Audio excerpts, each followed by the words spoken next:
You want to hear a cool story? I'll go through the high points of his life. Then we're going to bring in guests and stuff like that. But I'm telling you the story first. I'm telling you the best part first. So get this. Andrew Jackson is, as you'll find out, a hard man, a prideful man. And this was the era of dueling in America, just like you picture it. Dueling with pistols. Only I need to clarify something. Here's how it would work. It was legal. You could challenge someone to a duel. You would each show up at the duel with a single-shot pistol, all right? Single-shot pistol. You would bring people with you. Each of you brought people with you. You would call those people your seconds. You would bring seconds along.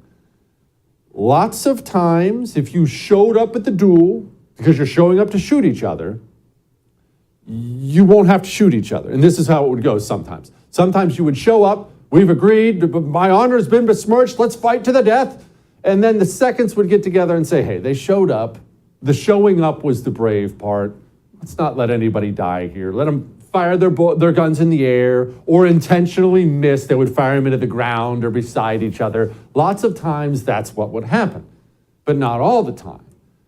So in Andrew Jackson's case, he dueled a lot. We don't know how many. Some people say 100, some people say 20. We don't know how many. But Andrew Jackson dueled a lot, and there wasn't a lot of shooting in the air.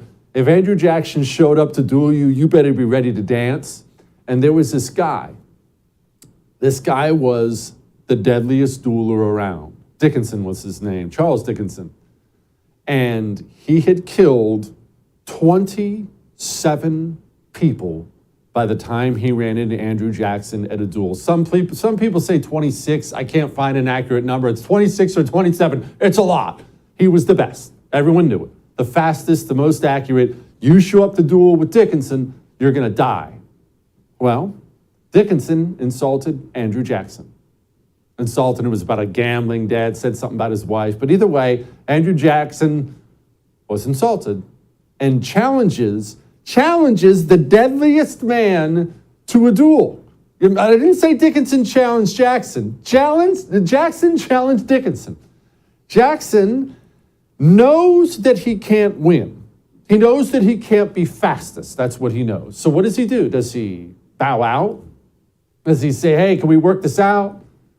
Does he show up and say, hey, could we just shoot our guns in the air? No, not Andrew Jackson. Andrew Jackson gets an overcoat.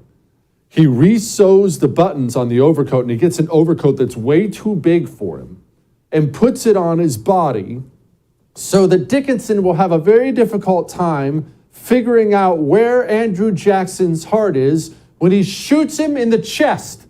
They then show up to duel, and Jackson and Dickinson stand across from each other, and it goes off. Jackson doesn't even attempt to shoot first. Jackson stands there and allows the deadliest man around to shoot him in the chest. Apparently the witnesses say that as Jackson gets shot in the chest, by the way, it was an inch from his heart. He would carry that bullet in his heart or in his chest for the rest of his life. They couldn't get it out. It was too close to his heart. He gets shot in the chest, an inch away from his heart. The witnesses say he didn't even flinch. Turns, allows himself to get shot in the chest, doesn't flinch, pulls up his pistol, bam, Dickinson's gone. Andrew Jackson's awesome. And he was asked about letting the guy shoot him. As you can imagine, this becomes legendary at the time. And people start asking him.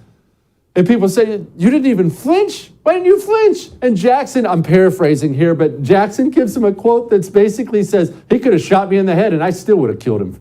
It's Andrew Jackson. You like that? You can learn a whole lot more about Andrew Jackson. The dude was a stud. But you have to do this. You have to do this. It's real simple. thefirsttv.com/support. You do know that this human being got attacked by an assassin when he was 70-some years old and almost beat someone to death with his cane, right? Yeah. thefirsttv.com/support. You enjoyed that. You'll enjoy the whole thing. Trust me.